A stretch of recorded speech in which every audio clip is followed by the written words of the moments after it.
The tide arrived like a steady breath braided with the hush of leaves, a long inhale folding itself through the prop roots until the creek forgot which way the day had been flowing and decided to listen instead of speak. Salt slid through the air with the soft insistence of memory, not sharp like a wound, but granular, domestic, familiar, the way a pinch of seasoning knows both the pot and the sea. A woman in a faded head wrap touched 2 fingers to the water and then to her tongue, and the child beside her imitated the ritual with solemn focus, because learning is often a duet. The mangrove stood on stilts of living wood, a city of knuckles and elbows holding the sky at a polite distance, and every limb wore a mark of the last high tide like a collar that had been loosened and forgotten. The woman called the tide line a sentence the moon had written earlier, and the roots were the letters that refused to smudge even when the rain insisted. Between her wrist and the lantern that slept unlit at her belt, the dusk kept its bargains by degrees. A heron moved 2 careful steps through a shallow that remembered morning, and the child watched the bird the way a page watches the tip of a pen, wide with the possibility that something true might be drawn. The woman tapped the canoe gunwale twice, a language the water recognized, and the hull answered with a patient thrum that meant we are part of you if we are careful. Behind them, the creeks they had not taken braided themselves back into rumor, and the ones they would take arranged their faces into privacy. The child asked if the mangrove had a beginning, and the woman said beginnings are a habit of maps, not of forests. Then she pointed with her chin toward the horizon, where the last pale stripe of day held its breath to see whether the stars were ready to be believed. She named no constellations yet because the creek still wore the color of thought, and names are better after the first darkness finishes settling. She used instead the grammar of wind and mud and the taste of salt as it travels up the tongue and arrives where a decision is made. If the parish road was a line on paper, the mangrove was a paragraph with secret clauses, and the woman had learned to keep her verbs near the boat's center while she let the adjectives slide off into the reeds where gossip belonged. The child folded those rules into pockets made of attention and small hands and kept checking them without looking as if this were an old game. Far off, a hammock of trees swung its shadow between 2 inlets and made a doorway out of dusk. The woman did not hurry because the tide hates hurry. It prefers choreography, the way paddles agree to rise together with almost no sound, and the bow chooses a seam between reflections as if sewing with a dark thread. She showed the child how to look for the threads, not straight but right, and the child nodded like a student who understands why a lesson matters before understanding the lesson itself. The sky in reply bled blue into blue until black introduced itself gently. They passed a branch where someone had tied a ribbon of palm as thin as a breath and as honest, and the woman rerouted the canoe half a body length in acknowledgement, because signals deserve gratitude if you expect them to continue speaking. The child asked what the ribbon said, and the woman said, "It said nothing to anyone loud," which is the same as saying almost everything to everyone quiet. Quiet is a tool sharpened by water. The first stars lifted like pins shining through a cloth, and the woman prepared to point, but waited because the mangrove wanted the honor of naming them first, and it does that with silhouettes rather than syllables. She let the boat drift for 10 counts and listened to the difference between water arriving and water leaving, a difference the child could not yet hear but believed in out of respect for the patience on the woman's face. Belief is a bridge children build out of trust, and the first footprints on it are always careful. At a place the woman called the elbow, because elbows explain themselves, the creek split into a false certainty and an honest doubt, and she aimed them down the doubt because doubt in mangrove country is the other word for safety. The false certainty wore open water like a bright coat, and bright coats attract questions, and questions invite paperwork, and paperwork rarely admits the truth as a guest. The child liked the word elbow and touched their own to memorize the map inside the body where maps never get wet. A ghost of smoke tilted across the low canopy from a village that did not exist after dark, and the woman tasted it and declared it neither danger nor dinner, but a story someone else was telling themselves. The child asked if stories could keep you safe, and the woman said, only if you stay outside them while they happen and borrow their weather. Borrowing weather is a kind of traveling that leaves no tracks. Lantern light from a cutter wandered the estuary in the far distance, a bee that had learned the wrong flowers, and the woman watched its path without looking at it and guided the canoe by paying attention to everything it was not. Absence is a compass if you are stubborn and polite. The child tried to copy the woman's not looking and found it hard but also delicious, like sneaking a sweet you are allowed to eat. The first name she allowed herself to speak aloud was for a trio of bright points low on the southern shoulder of night, and she said them as a hum, not a lesson, not a sermon, just enough sound to keep muscle and memory married. The child repeated the hum an octave higher and made the same shape with their hand that the woman had made, 3 knuckles in a row, an arrow without a head. Arrows without heads do not invite hunting, they invite direction. Where the bank rose a little, the mud wore the script of small crab feet, and the woman held the canoe still to read it, because crabs keep excellent minutes when they convene at the edge of tide. The minute said the water had fallen steadily and would do so again, and that something large had crossed not long ago but had not returned, and that the wind remained an undecided witness. She approved of the wind's refusal to testify because it meant she could speak without being quoted. She took a pinch of salt from a little gourd tied near her knee and tasted it again, then rubbed the leftover grains across a root where the bark darkened at the remembered height of water, and she said softly, "This is where the moon shook hands with the earth last night." The child placed their smaller hand at the same height and memorized both the place and the metaphor without separating them, because children refuse to cut truth into tidy piles. The canoe drifted 1 leaf's length and found a seam so clean it felt prearranged. They entered a corridor of prop roots that wanted to be a cathedral and almost was, the light thin enough to make prayer probable and strong enough to keep despair from setting up a shop. The woman lowered her head the way people lower their heads for reasons they respect, and the child did the same, but let their eyes stay wide because the world was performing and it was rude not to watch. Somewhere a fish made a sound like a coin being convinced to change pockets. The woman tapped the hull once and waited, and then twice, and listened, and the water answered in syllables that the child did not know yet, but could feel like a rhythm on a tin drum held against the heart. She told the child 2 short meant the current kept its promises, and 1 long meant wait for the promise to finish arriving. Promises are better when they teach punctuality. A night bird stitched a line from one shadow to another with a voice that had memorized fog, and the woman took it as a blessing, because blessings that do not use words rarely spoil. She took the paddle again, with a motion that would have been invisible if the lantern had been lit, and allowed the canoe to resume its quiet argument with distance. The child watched the paddle and learned to prefer arguments that did not raise their voices. At a fork that pretended to be 3, the woman eased them into the shallowest choice, because depth in mangroves is often a theatrical lie, invented by the moon for its own entertainment. The hull kissed roots on both sides and apologized in the language of patience, and the roots replied with the creak of trees that have outlived more policies than anyone cares to count. Policies are impatient with trees. Trees are patient with everything. Patience wins the election no one remembers. She told the child the names of small plants as if introducing cousins likely to share a roof in a storm. Black mangrove with its salt-breathing knees, red mangrove with its swagger of props, white mangrove that loves edges and gossip, each with a job and none with a crown. The child rehearsed the roll call and assigned personalities and remembered them best by taste and texture because the mouth is a reliable library. The woman smiled where the child could not see it, and that is how teachers smile when a lesson finds purchase. The tide leaned toward the sea a little more, and the mud voiced approval, and the woman tested the air for that metal thread of weather that predicts a mistake before it is born, and found none.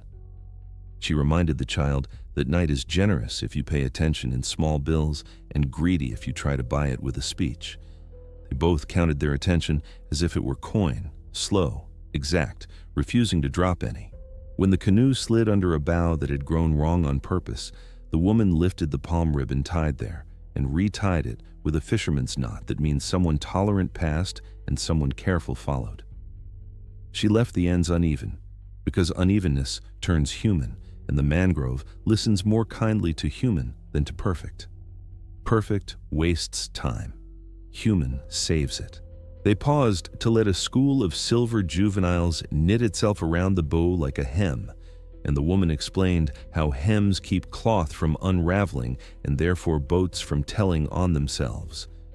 The child asked whether fish knew about fabric, and the woman said all water knows about fabric because sails are one kind of memory, and nets are another, and clothes are a third, and none of them behave if you try to shout them into service.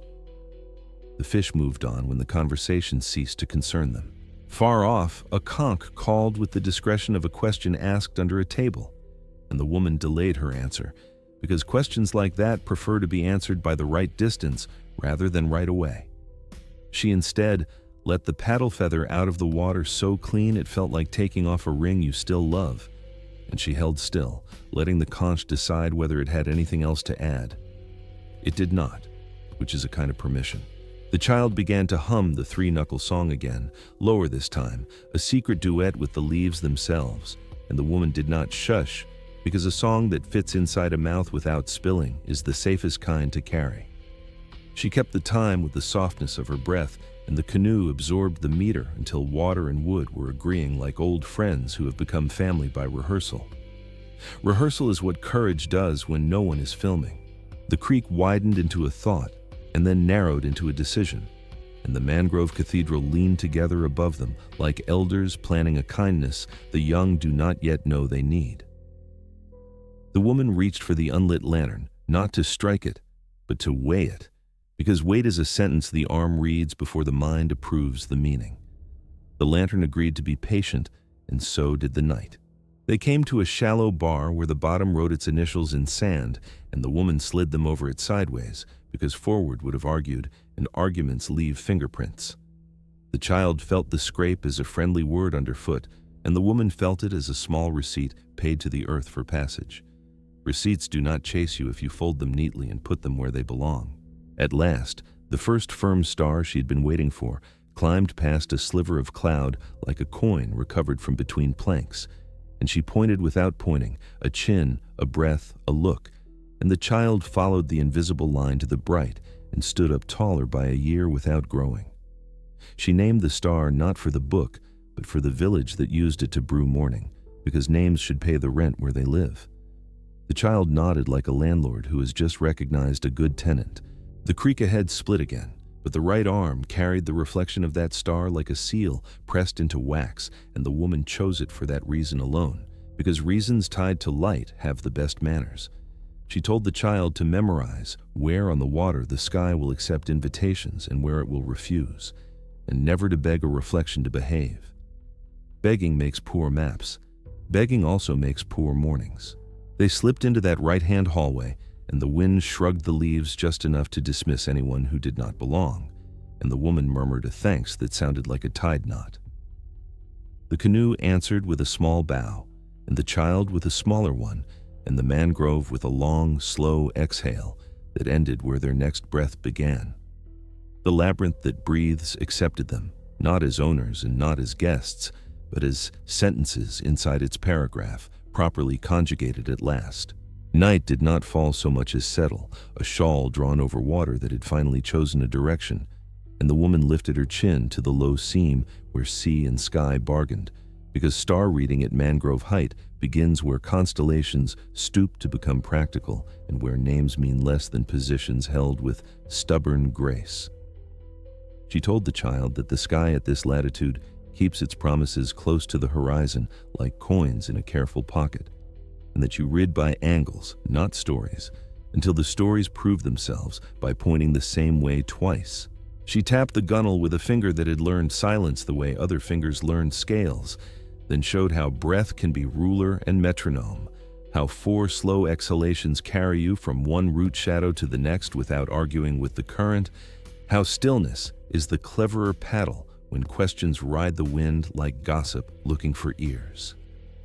The child mirrored the counting with the grave ambition of apprentices and felt the canoe reward restraint with a glide that tasted like approval, a thin sweetness in the mouth where salt had lived all evening.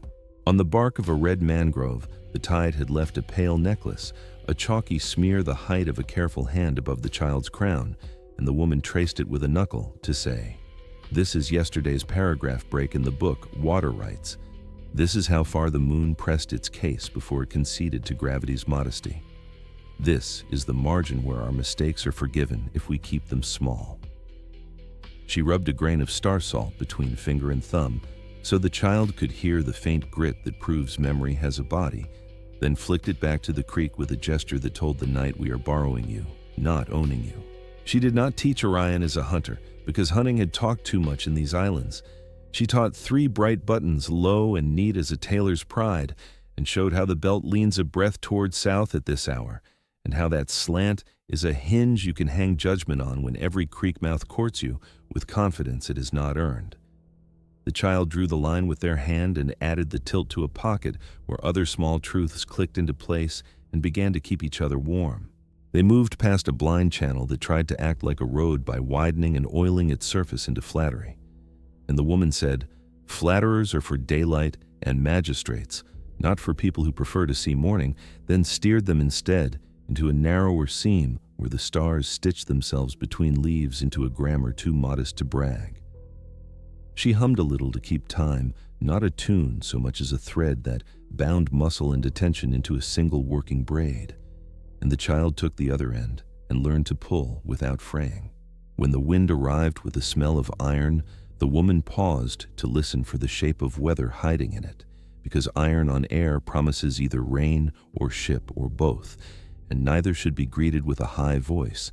And the child opened their mouth to ask and closed it again when the woman smiled sideways, because questions can be kept like eggs until their shells thin in the right pocket of time. A night crab ticked its opinion across a sand lip, and the woman read the small ledger it left behind and announced a patient turn rather than any heroism. She cupped the water so the child could feel that a flood tide strokes the palm while an ebb nips at fingertip skin, the difference between invitation and farewell in one hand's geography. And the child nodded because the body understands honesty long before grammar arrives. At ankle depth, she showed the lichens that draw pale maps on roots, a snowfall captured by bark where no winter has jurisdiction, and she warned that light plays tricks here, turning every friendly shoal into a sermon about hubris if you walk it with the wrong stride. From a low spit to leeward, a conch spoke once as if clearing its throat for a second sentence, and the woman held them steady where the current agreed to resist argument, then answered with the softest paddle kiss, a syllable only the nearest roots could hear, and in that polite exchange they purchased 10 quiet heartbeats in which 3 stars rose a thumb's width and made a decision on their behalf. The child learned that sometimes you do not follow signals, you wait to see whether they intend leadership or merely desire company. The woman named Canopus without bragging about latitude or tables. She let the syllables roll like an orange across a table, bright and domestic and full of juice.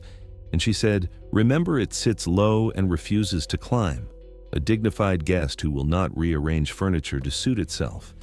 And that is a virtue in a star when rivers lie and roots perform theater." The child whispered Canopus, as if lending the night a nickname it would not be offended to hear from a well-behaved friend, and the star consented to be trusted at the edge of vision. She showed how the wind stiffens or slackens where a creek meets a culvert, how leaves disclose shape by how they rest rather than by how they move, how silence above water can mean both danger and breakfast, and that the difference is mostly found in the tone of frogs, and the child took those layered lessons the way a good loaf takes butter, hungry and grateful and already building work from the fuel. Nearby, a heron lifted its legs like calligraphy and left ink in the shallow, where a careless canoe would have written its name too large.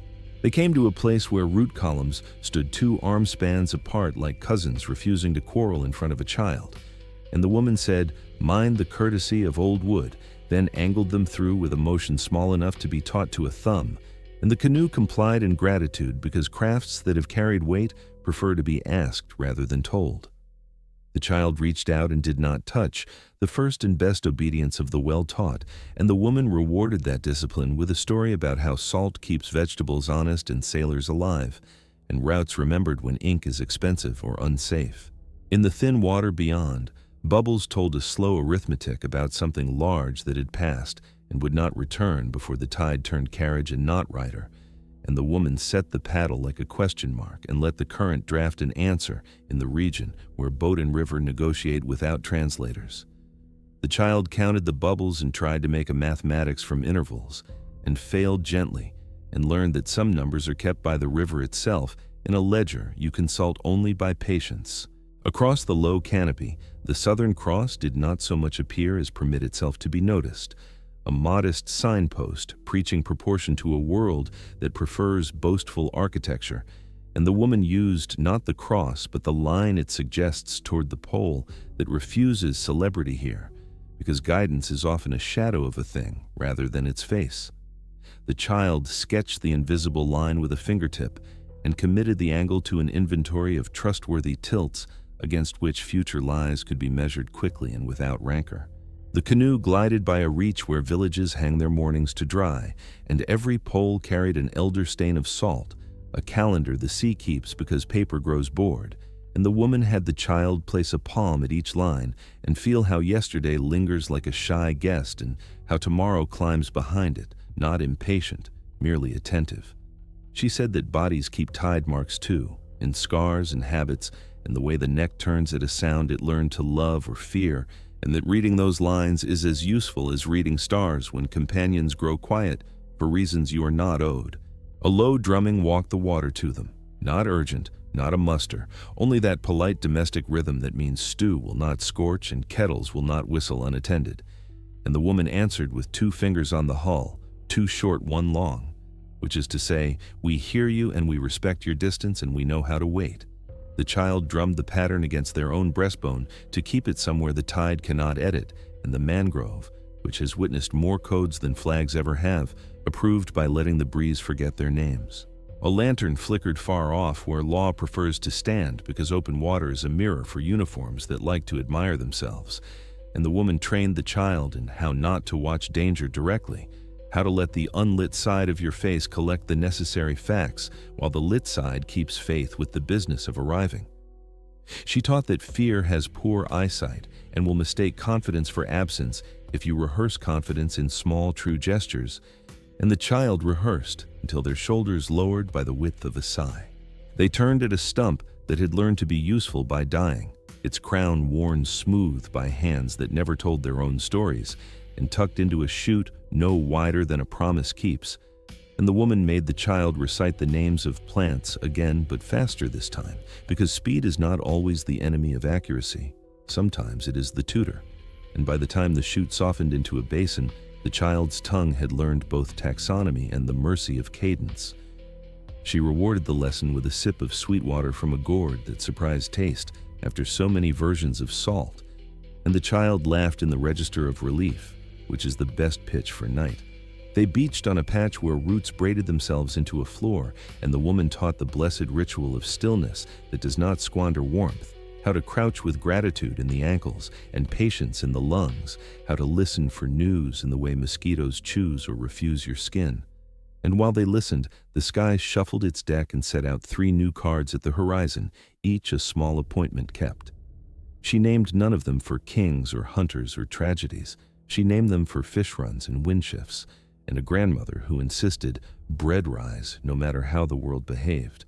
When they launched again, the ebb had strengthened enough to speak with authority, and the canoe chose obedience without sulking, because even boats know that yielding is not losing when it gets you where grammar has already placed the verb you need, and the woman showed the child how to cross a current diagonally with the least quarrel, a conversational tactic worth learning for water and for people.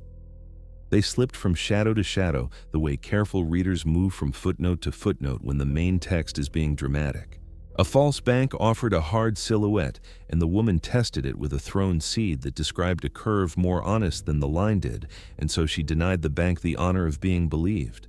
And this, too, the child stored under the heading of mild suspicion, the most useful drawer in any kit.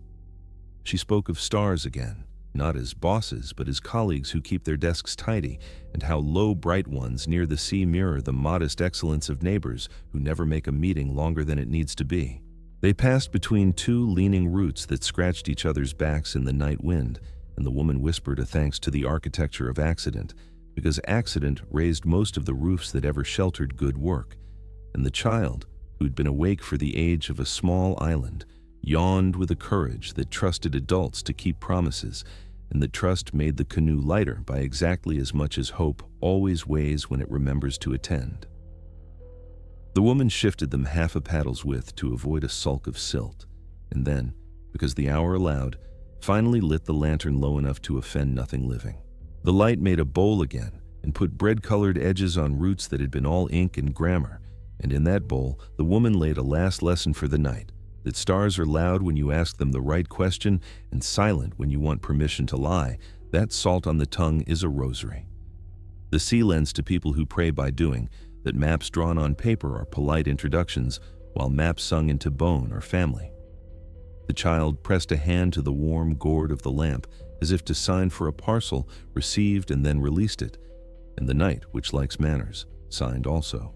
Ahead, the creek gathered itself into a shoulder that would face the open a mile on, and the woman angled them toward a gallery of roots, where friends keep their doors evolved into shadows, and where the sky drops lower in order to listen.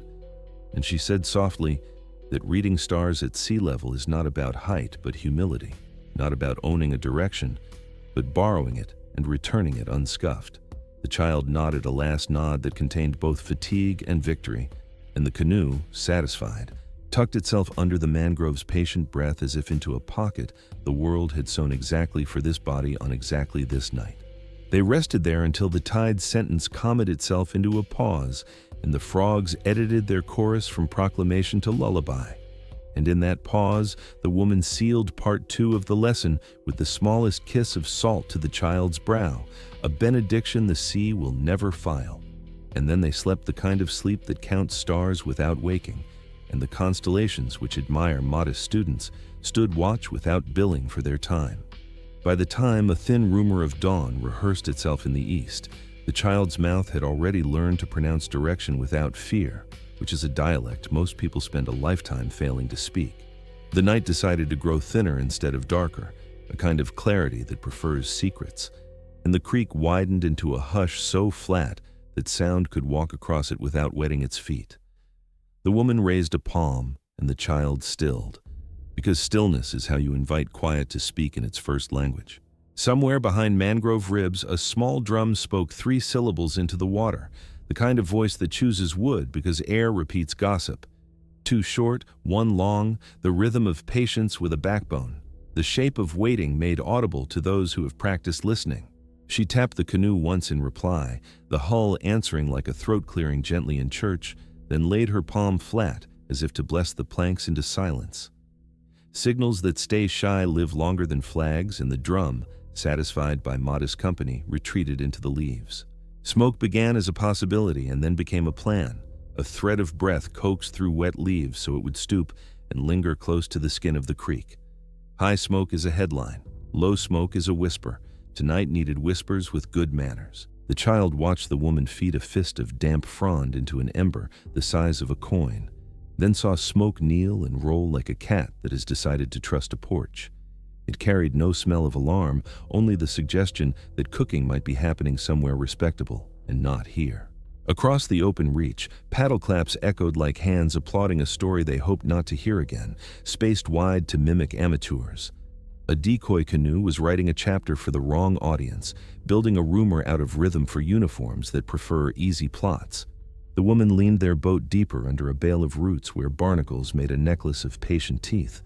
She taught the child the rule for decoys: do not admire them. Let them do their work without an audience, the way bread rises across a room. The drum returned at a distance, with a pattern that meant the tide had turned a polite corner and would soften speech along this shoreline. She breathed to the beat without moving, because bodies remember better when invited to dance by the smallest degree. The cutter's lantern stitched an unsteady seam across an inlet, too proud of its own width, and the water there clinked like glass disliking a ring. Authority looks taller on reflections, the woman said quietly, and tall things tire when asked to bend. Smoke settled its shallow blanket between their breath and the lantern's gossip, and the mangrove edited the rest by adding the sound of leaf upon leaf. The child practiced lowering a heartbeat, discovering that pulse can be persuaded by counting backward through the names of plants. A conch floated a single vowel through the corridors of bark and root, carrying the tone of a question that already knows the answer. She answered not with sound, but with timing, letting 5 heartbeats pass before touching the hull twice and restoring the night to its previous occupation. The decoy canoe clapped again, now a touch farther upriver, a comic actor bowing too long so the villain will miss their cue. The child smiled and then corrected the smile into discipline, saving the laughter for a place with chairs and bowls. She lifted a reed whistle no longer than a finger and breathed a note so thin it lodged in the room between frog and cricket. It meant there is nothing to buy here. Keep walking, the most courteous refusal the creek could frame.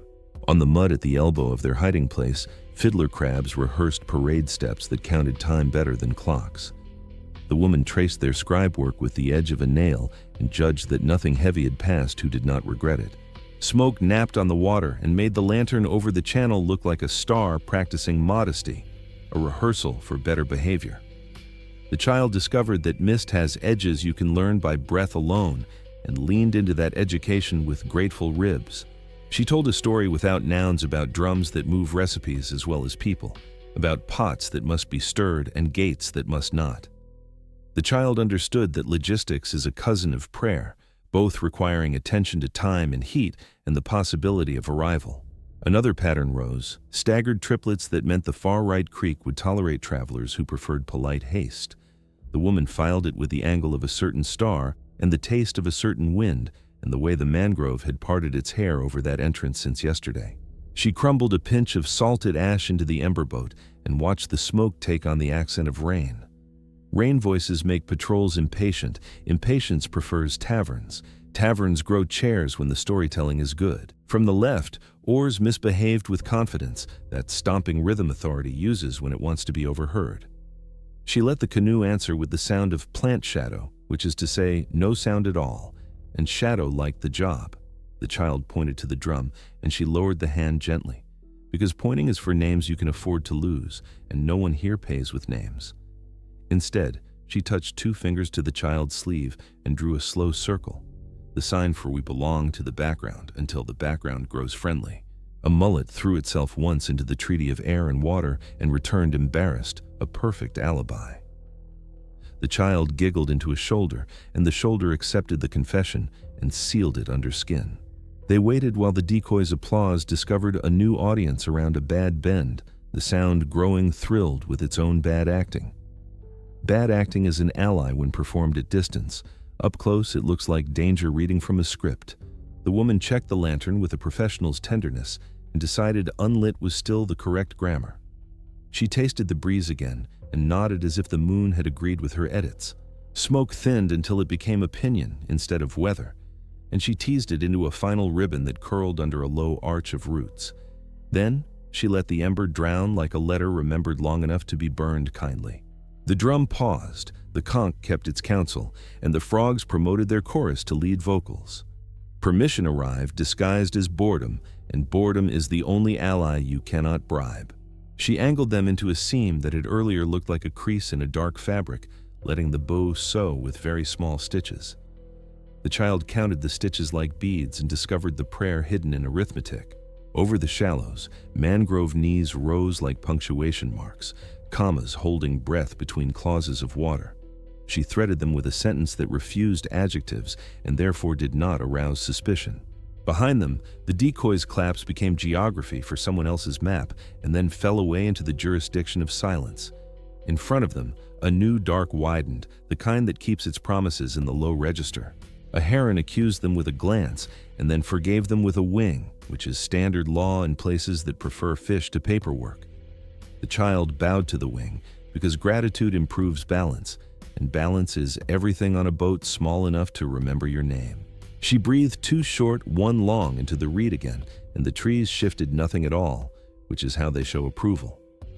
The canoe advanced by the width of a secret and stored the receipt in the grain of its ribs.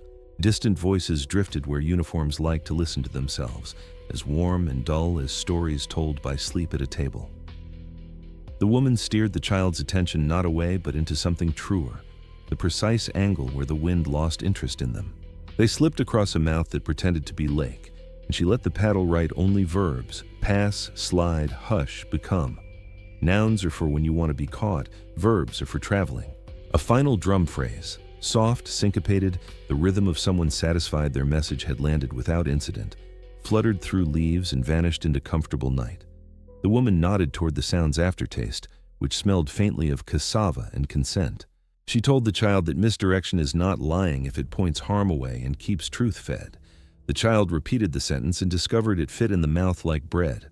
They reached a pocket of water that belonged to the roots, the way laughter belongs to a table, at once particular and generous. Here, she allowed the lantern a modest life, a low coin of light spent carefully to find the next seam. Smoke had left enough friendship behind that insects considered diplomacy and withdrew their claim to certain elbows. The child decided to love smoke the way one loves a blanket that has learned to be door and roof. The woman tapped the hull once, twice, pause, then a brush like a hand smoothing a wrinkle, the all clear in a dialect this creek respected. The child tapped it back against their own ribs so the body would never forget the grammar of safe. They drifted until the stars shifted half a thumb upward and the mangrove's architecture agreed to turn corridor into threshold. Behind them, the story they had not told grew tired of itself and went to bed. Ahead, the creek bent toward people who knew how to speak softer law and wear daylight gently. The woman let the drum fall quiet inside her, the way a hearth goes to ash without apology when the stew is done. The child asked if the drum would sing tomorrow, and she said only if the tide hires it, because music here keeps a calendar. Calendars that feed children are the only ones worth memorizing. They moved again, small and exact, while smoke committed the final kindness of forgetting them. The night approved by becoming ordinary, which is the highest praise a traveler can hope to earn. When the last breath of the reed vanished into the hair of the leaves, the woman put it away like a pen that has finished a letter and needs no signature. Letters addressed to safety do not require names, only careful delivery. The lantern's bowl of light widened just enough to include a dock that preferred to be a roomer. A rope sighed and accepted their arrival as if it had been waiting for an old friend who never brags about being on time. She tied a knot that means we were here and are not here, then covered it with a shadow that means the same. The child watched and filed the knot under the heading of polite departures. Somewhere far away, applause that had never been meant for them stopped. The knight put its tools back on the shelf and wiped the counter with a damp leaf. They stepped into a path that had learned to be narrow in service of discretion and wide in service of gratitude. The woman's hand rested briefly on the child's shoulder, a blessing that traveled without ceremony. Behind them, the creek rehearsed how to deny ever knowing their names, and in this, the creek was a professional. Ahead, a faint square of warmer dark suggested house and bread and people who would not ask for stories before pouring tea. The drum, the smoke, and the decoy folded themselves back into the kit of disciplines that make rescue look like weather. Weather changes subjects without raising voices. Rescue prefers that tone. The woman glanced once at the stars to confirm their tact, and then let them do their own work. The child found their breath again and trusted it to stay. Together, they left the water as if adjusting a sentence from future tense to present. The night allowed the edit and did not charge. Dawn had not yet chosen a color, and the creek wore the uncommitted gray of a thought between languages, while the woman pinched a small measure of star salt into her palm and let the grains speak in the dry whisper that salt keeps for people who listen with their skin. She tasted 2 grains, pressed 2 more into the child's hand, and said the tide has a pulse you read with the tongue because paper forgets when it sleeps and the sea never does. The child nodded with the gravity of apprentices and copied the ritual as if signing a quiet treaty with water, then watched the woman lift her chin toward the trunks where yesterday's high line chalked a pale collar, a ring the moon had left, and together they measured distance to that mark by eye and by memory until the route became a sentence they could recite in either direction without consulting pride. They slid beneath a fringe of roots that combed the lanternless dark into orderly strands and found a shelf of sand ankle-deep, a soft syllable in the long essay of the mangrove. The woman let the canoe kiss the shelf sideways to spare it arguments and whispered, "This is one of the salt roads, not drawn, but rubbed into being by seasons of careful feet and forgiving tide." Then taught the child how to listen for the hush a sandbar gives when it agrees, rather than the scrape it offers when it does not. Agreement is better than victory on mornings that begin before they admit they are mornings, and the child learned to prefer cooperation to triumph, because triumph invites an audience, and audiences are unreliable in countries where paperwork believes it is a god. At knee-height among the roots, a small cairn of shells leaned in the direction a polite friend might lean when pointing with their whole body, and the woman touched it lightly, as if greeting a doorman who knows the names you are not using. She lifted a single shell and showed the child the notch a thumb leaves when it has guided others, and then replaced it exactly because respect is the only oil that keeps these joints from squeaking. Farther on, another cairn offered itself with a top shell cracked clean in two, a white mouth saying, "Not here." And the woman nodded to the refusal as one greets sensible law that has decided to serve life rather than embarrass it, then steered them into the shadowed culvert whose shell still tilted. Yes, the lullaby she hummed next would have sounded like any tender hour to a visitor, but inside its gentle climb and fall, the woman placed the mathematics of the bay. A bar of 4 for the flood, a bar of 5 for the slack, a single held note for the turn, a rest that means eat if you can and sleep if you're useful at it. The child, catching the arithmetic, softened breath until numbers and comfort braided in the throat and tasted like a lesson that had chosen kindness for once. She said the sea likes songs that do work and resents songs that only admire themselves, and the child promised to sing only the kind that pushes oars and closes doors softly.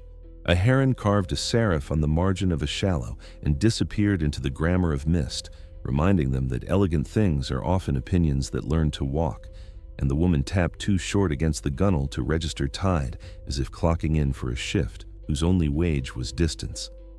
The child tapped it back against their ribs where wages are safest, and the canoe, pleased to be employed by silence, advanced without reporting itself to any unnecessary light. When the air sharpened with a faint iron thread, the woman paused, took the weather between finger and thumb as a seamstress measures cloth, declared the river was spinning a story elsewhere, and let their story be a footnote under a leaf. By the next elbow, the roots arranged themselves like pews in a chapel that smelled of iodine and patient wood, and along the aisle someone had tucked 2 conch halves into a V that knew how to whisper left without gossiping about right. The woman pointed with her breath rather than with her hand, because pointing is expensive in places that remember it, then arranged their bow to slide along the lighter water where the silt had learned courtesy. The child memorized the angle in the catalog where they keep useful diagonals and tucked the conch's advice beside the memory of how salt sounds when it tells the truth. They threaded a low tunnel and came out where the mangrove backed away a little to let the sky show its opinion, a draft of stars that kept quiet about names and loudly told the time, and she translated the low bright scatter into minutes and small adjustments by moving only the corners of her mouth. The child learned that faith in a direction begins where nouns stop competing and verbs agree to take turns. When a far lantern reheated its arrogance on the open reach, she did not look at it, only edited their shadow until the creek forgot how to introduce them and remembered only that it liked them. On a shoulder of mud rehearsed by crabs, the woman raised a hand to halt because the ground had been polite enough to send a rumor in footprints about something heavy that regretted its last decision, and regret is a perfume you should not follow. They waited while frogs converted proclamation to commentary, and the wind spent its coin on a different conversation, and in the pause, she taught the child how to taste the air for heat a mile away, the way kitchens write weather you can read long before you arrive. The child practiced the taste, found pepper and rain and a story about rope, and learned the discipline of not needing to be right yet. She took out the gourd of star salt again, and after wetting her finger, pressed a few grains along the child's wrist as if writing a line the skin would keep when the brain dropped it from its pockets, explaining that routes written on bone survive sleep and pursue you kindly through fear, while routes on paper are excellent at taking the day off when you need a shift covered. The child traced that salty line with a thumb and felt it organize breath into steady work. A small crab lifted claws with the pomp of a mayor, and the woman nodded a civic nod to share the street. The mangrove narrowed into seriousness, roots braiding so tight the canoe became a thread drawn by an invisible needle.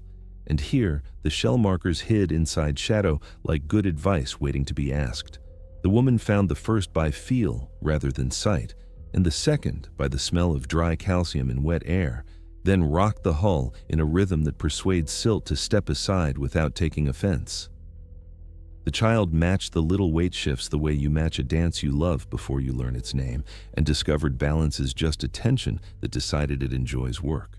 They reached a culvert half choked with last season's leaves, and she taught the child how to make water decide to help, not by pushing, but by making it fancy itself the author of the motion. Dip, lift, hold, breathe, wait, and the creek obliges because flattery is a lubricant, even the sea admits. As they slid through, 2 shells pattered against the hull with the friendliness of coins in a coat, and the woman smiled without teeth because the signalers had not grown lonely. On the far side, the sky let a seam of light open as if a tailor had thought better of an earlier stinginess, and the child nearly said morning, then saved the word, understanding that names can be spent too soon, and then refused change. The lullaby returned, now softer, now more arithmetic than song, and inside its map she tucked little pauses that meant bread here if you have the manners to accept it, rope here if you have the hands to use it, sleep here if your lungs still know how to keep secrets, and the child learned that hospitality is a curriculum with homework you submit by leaving no trace but a warmer chair.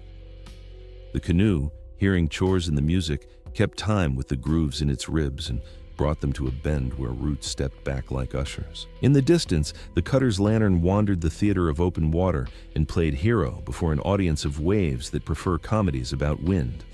Authority looked taller on its reflection and therefore clumsier, and the mangrove shut a door you could not see shut, all leaf and shade, and the kind of geometry law does not pass because it cannot pronounce it. The woman let the closing complete itself, while she rested the paddle across her knees and taught the child the patience of counting by slow slogans: salt, listen, left, listen, live, listen. And with each listen the night returned a receipt stamped approved.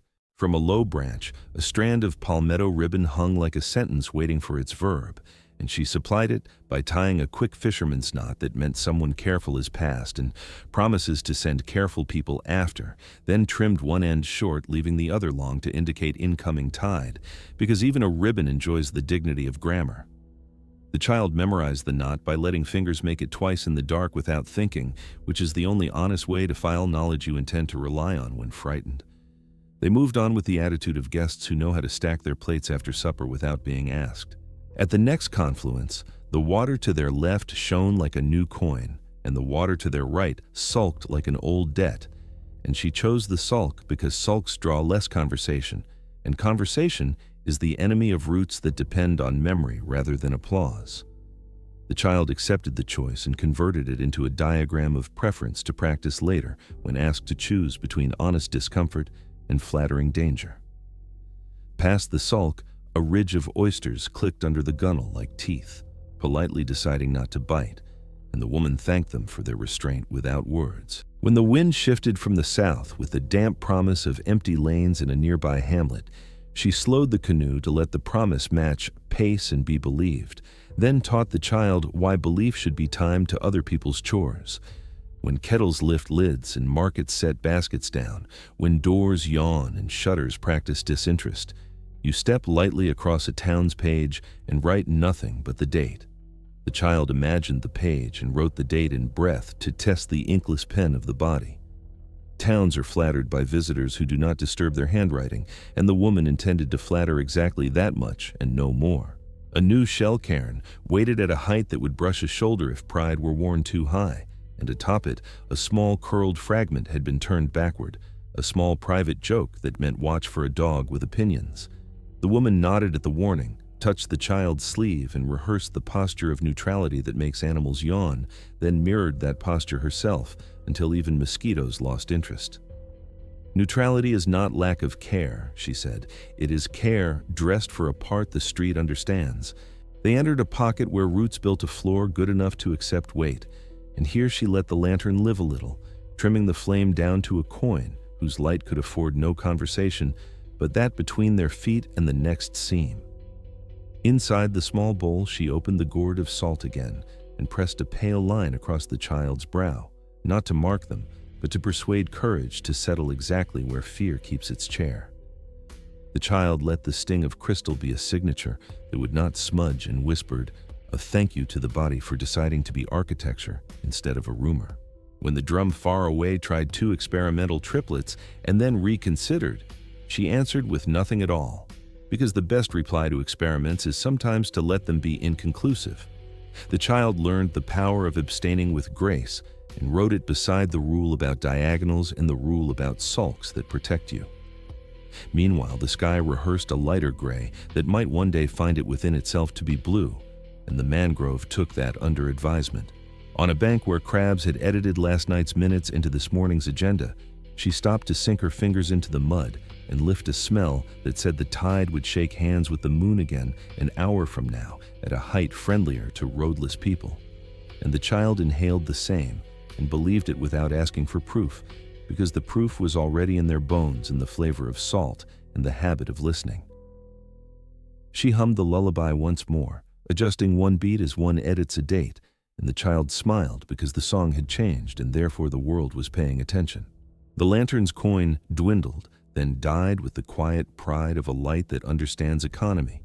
And in that soft dark, the woman explained that memory is a trap set for fear, not for people, and that you bait it with rituals so small fear cannot see them, only feel the absence of its own appetite. The child walked fingers along the gunwale to practice another tiny ritual and left it there for the river to guard.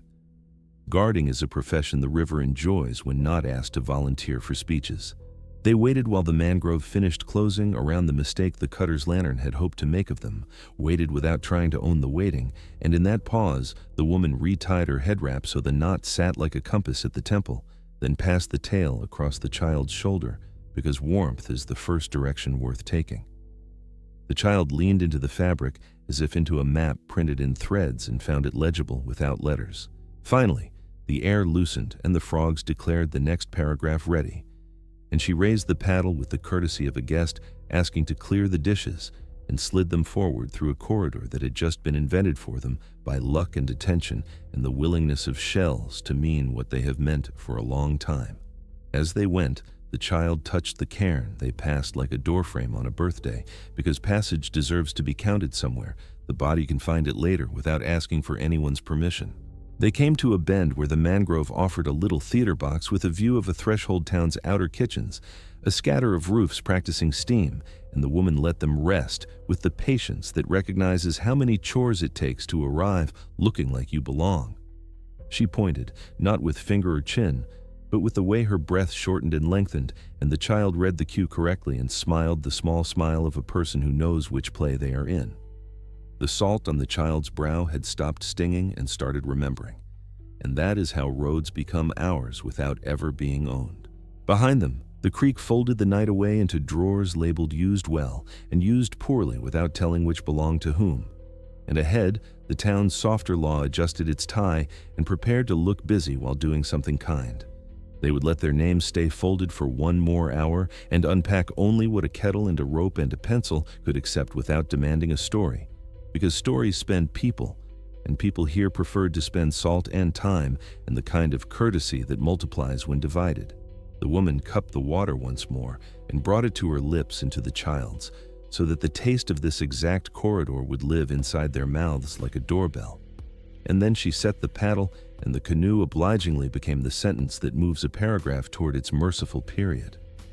Memory kept the map open, and fear, being bored of its own appetite, wandered off to look for a stage that liked applause. And the mangrove, approving of boredom as a strategy, eased its breath and waited for them to take the last quiet bend. The creek widened its shoulders and tried on the manners of a river, and the mangrove, satisfied with its night work, stepped back just enough to show roofs that knew how to steam without announcing themselves. Kettle hour had begun, that warm republic when kitchens run the town and law waits politely outside with its hat in its hand. They drifted under a last veil of roots that behaved like a curtain with good timing, and when it lifted, the air changed accent, softer on the consonants, less interested in uniforms, more interested in bread. The woman trimmed the lantern to a coin, thin as a promise, and the child tucked their breath into its circle as if paying dues. Boats with names scuffed off their stems breathed against pilings. Rope learned to be patient at this part of morning. Gulls revised their opinions to suit the price of fish. A boy sweeping a plank walk looked up once and decided to recognize no one, which is the town's highest courtesy before noon. The woman grounded the canoe where a ladder remembered many feet and none by name, then tied a knot that says we arrived by weather, not by story. The child copied the knot with the gravity of new handwriting, and the ladder took both weights without asking for identification. On the dock, someone had left a coil of line the color of stretched tea and a basket that smelled of cumin and sleep. The woman lifted the coil as if adjusting furniture in the basket, as if rescuing a sentence from a paragraph too long for its point, then walked with the plain posture of errands. In the first doorway, a kettle sighed like a patient ant, and a hand made of steam pushed back a curtain that had learned discretion across generations. The woman said good morning in the key of routine, and the room answered with chairs. A stove kept its politics to itself, and the table knew more law than it would admit, and in that jurisdiction, the woman traded the weight of her night for bread, a length of rope, and a name written the way she chose to be spoken when spoken must be done. The child watched the pencil behave and learned that paper, like water, can be taught manners if escorted by quiet. The keeper, a woman whose hair had made peace with salt long ago, poured tea without interviewing anyone and set the cup where it would do the most good with the least attention. She spoke about weather the way experienced people speak about absolutions, with the confidence of facts that do not owe anyone an apology.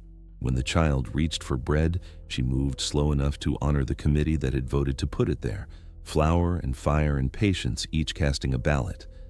The woman broke the loaf with a craft you learn in churches and storms, and the crust cracked like a door agreeing to be honest. In the back room, a clerk with a pencil stub wrote 3 lines in a ledger that kept its eyes lowered. Line 1 said, "A rope went to someone doing work." Line 2 said, "Flour left on its own recognizance." Line 3 said, "A visitor carried a word that used to be heavy and, with use, would learn to be light." Names are like oars. You hold them until they earn the callus they require, then they begin to hold you back in the right direction. The woman tested the new name in her mouth, and it fit like a good handle, the kind you do not notice until the job is done. Outside, market noise found its stride and ran cover like a choir hired to sing weather forecasts.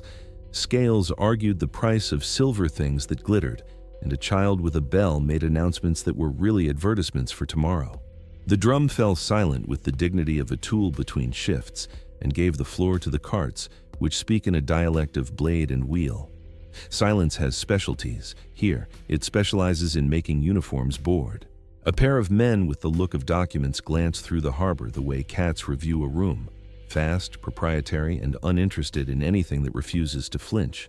The town obliged them with the wholesome theater of chores, and chores played well are unbeatable camouflage. The woman taught the child how to carry a basket that contains more permission than objects. Elbows modest, eyes for the ground 6 feet ahead, mouth rehearsing the day's short sentences. Morning. Excuse, thank you, fine bread, each a stone in a path that leads away from curiosity. At the cooperage, staves leaned like citizens against a fence, and a mallet kept the meter for an honest day. The cooper nodded as if nodding were a tax he paid gladly, and lifted a lid just enough to let them borrow a shadow.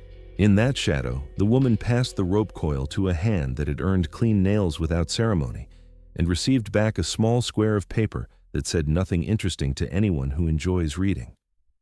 To those who prefer kindness, it said a skiff would be found sulking behind the 3rd piling when the tide changed its shirt. They crossed a lane where steam argued for cinnamon, and a cat pursued a philosophy degree under a wagon. At the far end, a laundry spilled quiet flags from a line, and the woman read them like sky. 1 sheet meant no, 2 meant not now, 3 meant the alley will pretend not to see. A boy with a fish spine in his teeth whistled a pattern that meant the customs man had learned a new word and wanted to spend it.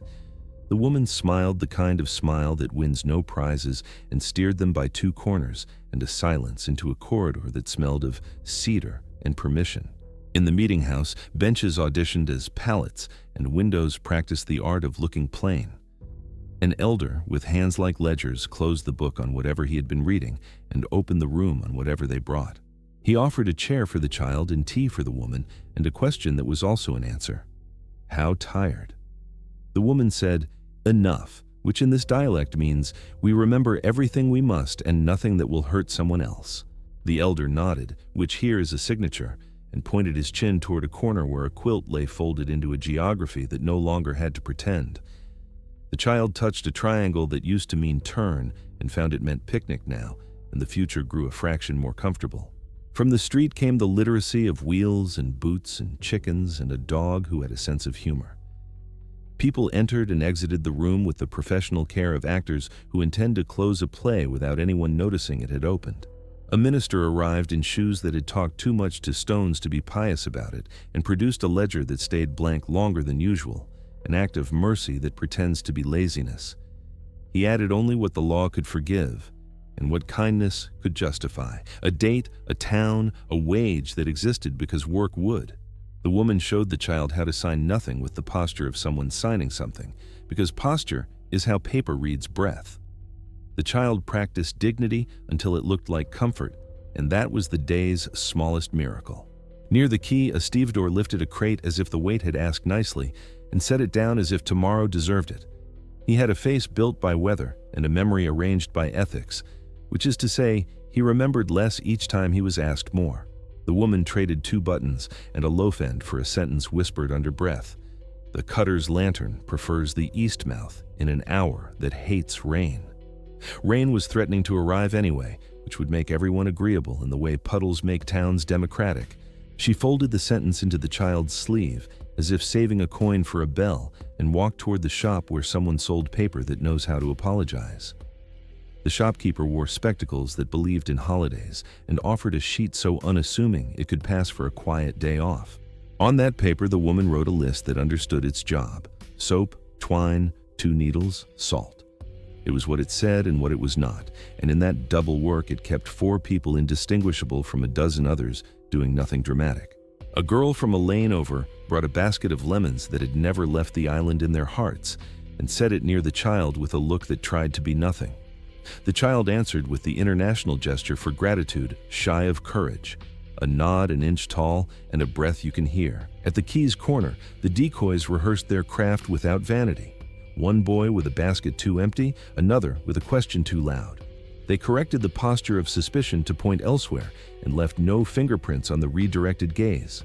The woman visited the smithy, where the anvil keeps time for people who prefer fire to rhetoric, and asked for nothing complicated. The smith nodded, because nodding is the currency of permits here, and patted a link of chain that would one day serve only a gate that keeps goats in and fear out.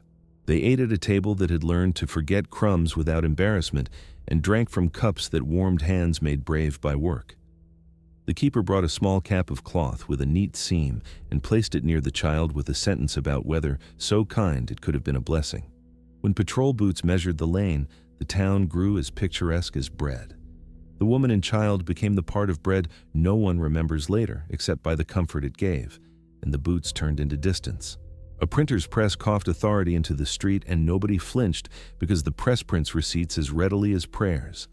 He slid a parcel across his counter that could have been tracts and was in fact socks, both, and the town agreed to let ambiguity maintain peace.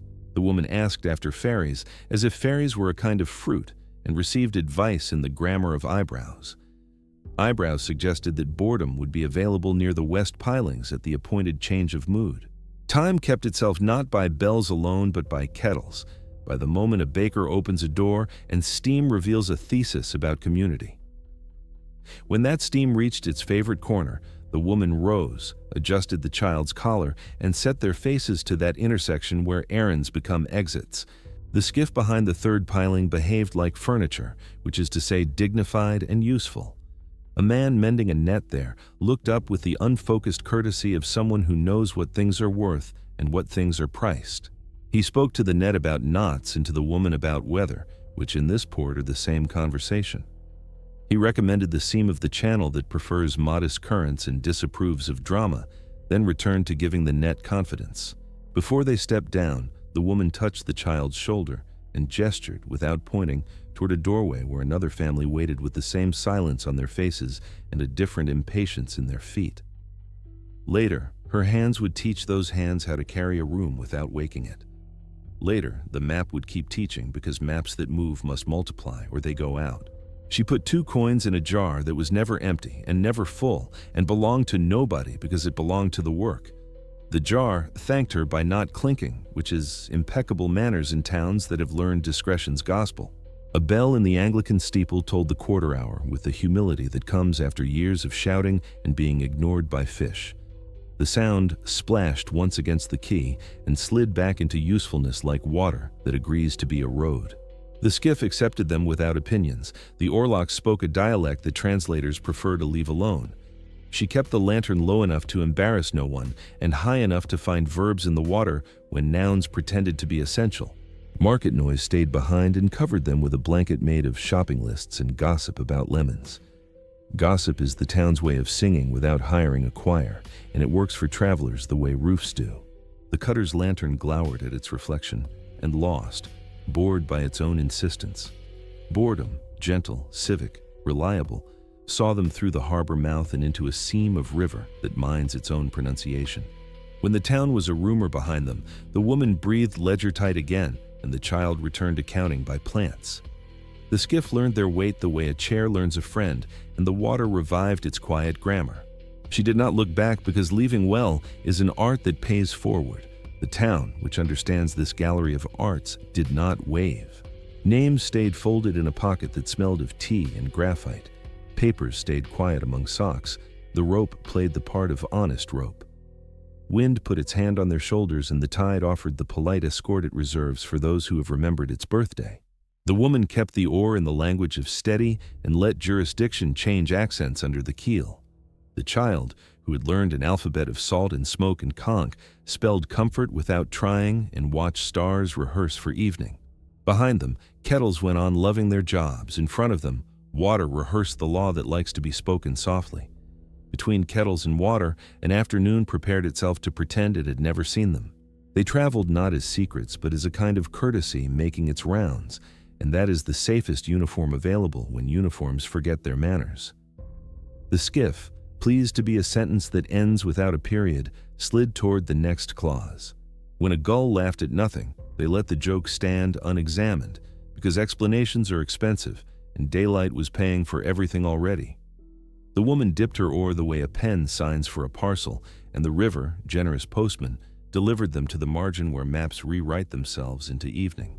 On that margin, where reeds write cursive and fish prefer footnotes, she taught the child the final lesson of the town, that papers are quieter when made from kindness than when stamped by authority, that wages spend better when earned under names you chose, and that privacy is a door held open by neighbors rather than locks.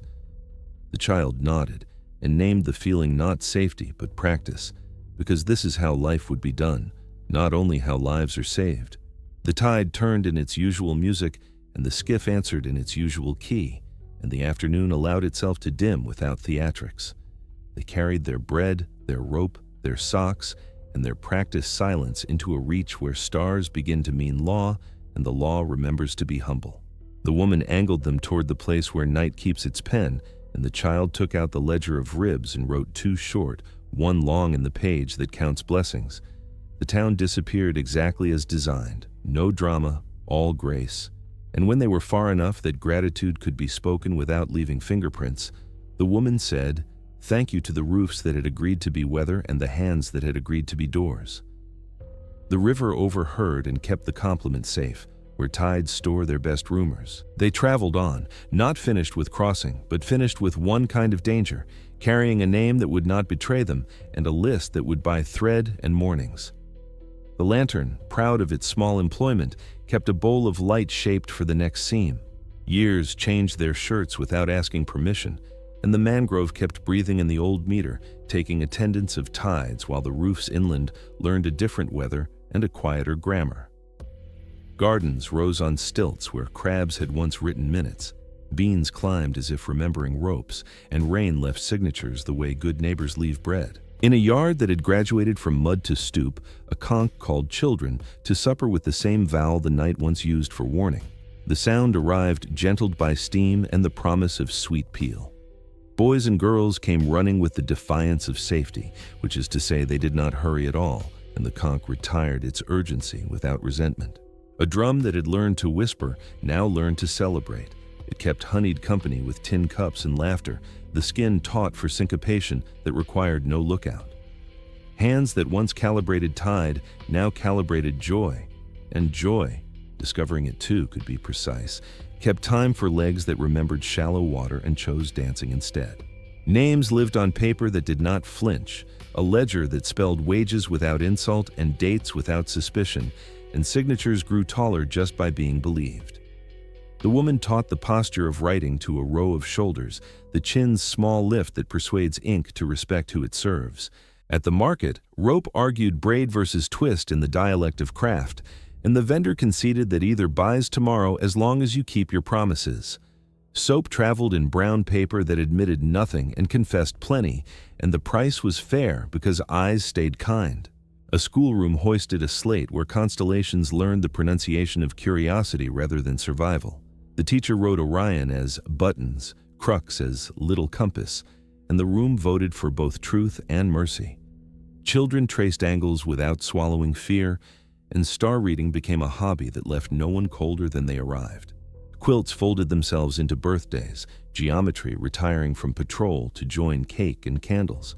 Triangles learned to be party hats, squares held gifts instead of secrets.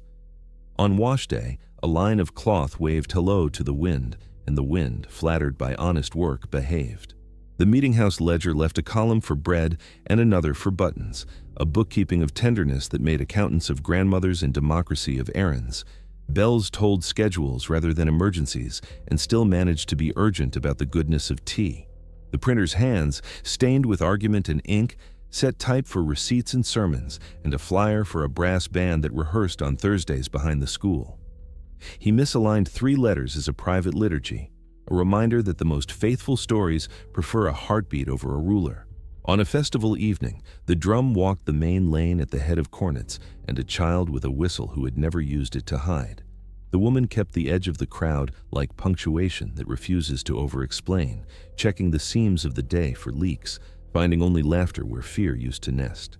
At home, a jar held coins in the habit of adding one more.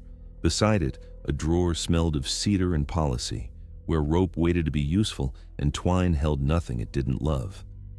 The child, older now and fluent in diagonals, still kept a pinch of salt near the stove the way some people keep spices and others keep parables.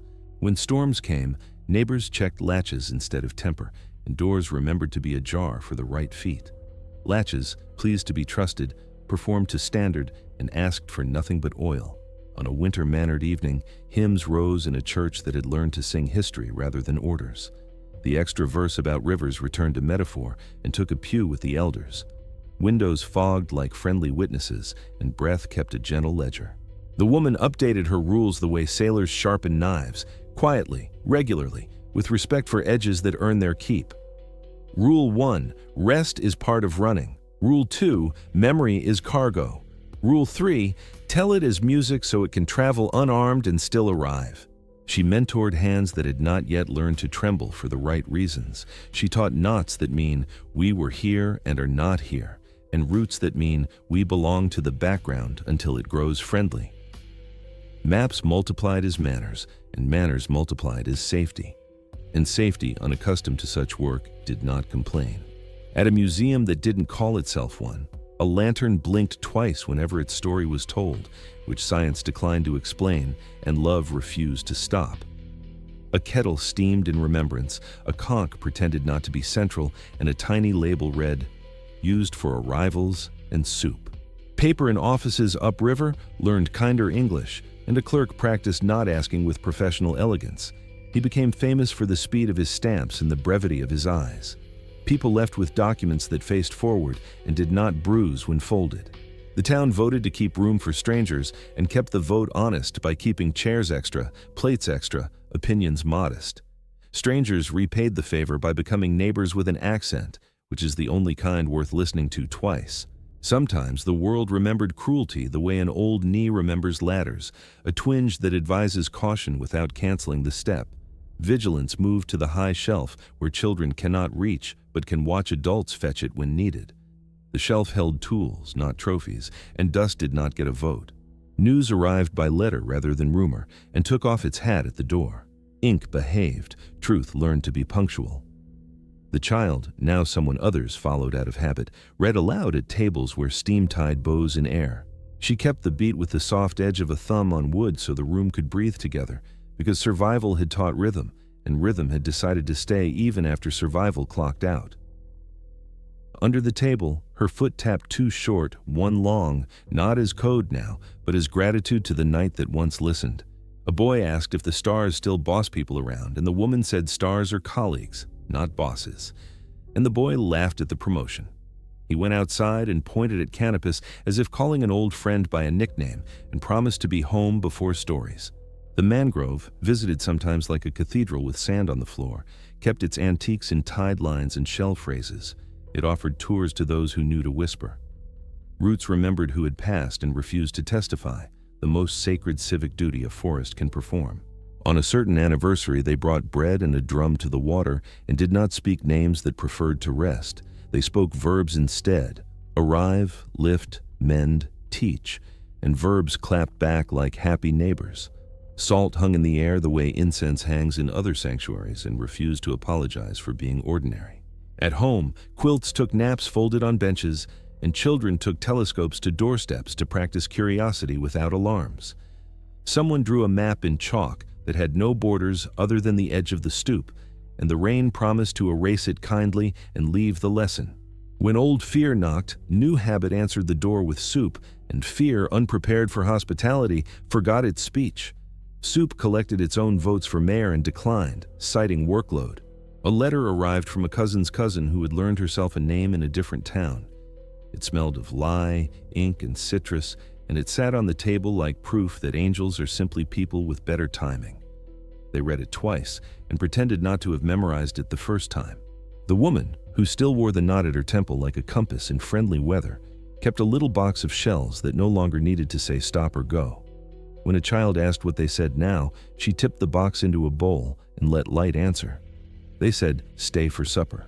At festivals, they danced roads into dust, and the dust, happy to be employed, rose to give thanks, and then resettled like a vote counted twice for reassurance. Shoes kept time, knees told jokes, shoulders agreed to be led. On very clear nights, she still walked to the edge of town to see if Polaris had kept its job, and Polaris, union strong and unbothered by applause, had. She thanked it with her chin and let the gratitude fall into the ledger dust keeps for stars. The map, once a rumor with wet feet, had become furniture: chairs, tables, shelves, routines, things you lean on without holy awe. She liked it better that way. The sacred should be edible when possible, and the future should fit in a lunch pail. When the river forgot grudges and decided to praise instead, they held a picnic on its complement and taught children to skip stones toward horizons without needing to arrive. Arrival is not the only ceremony worth learning. Persistence throws better parties. In the ledger of rules, she penciled one more edit and left the page open for anyone's eyes. Rest is part of running. Memory is cargo. Tell it as music. Share the map as chores. Ink dried without drama. The press approved. The kettle affirmed in steam. And because the story refused to become marble, it kept walking in shoes that prefer ordinary streets, buying thread, teaching angles, tuning drums, leaving doors ajar. The aftercurrents carried the work forward in the plain daylight, where miracles prefer to live when they have the choice. When night came back with its shawl and its unbossy law, a lantern blinked twice on a porch because porches adore callbacks, 2 blinks, and then dark. The house kept breathing. The mangrove kept breathing. The map, obedient to kindness, kept teaching. The map did not retire. It changed jobs. It became chairs that hold, bread that rises, a drum that counts festivals instead of fear. On clear nights, the stars still keep their patient shift. On busy days, the town keeps its doors ajar.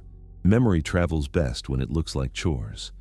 If you listen, the mangrove still breathes. If you answer, it asks only this: keep the root alive by using it for care. If this story traveled with you tonight, help it travel farther. Share the map as music.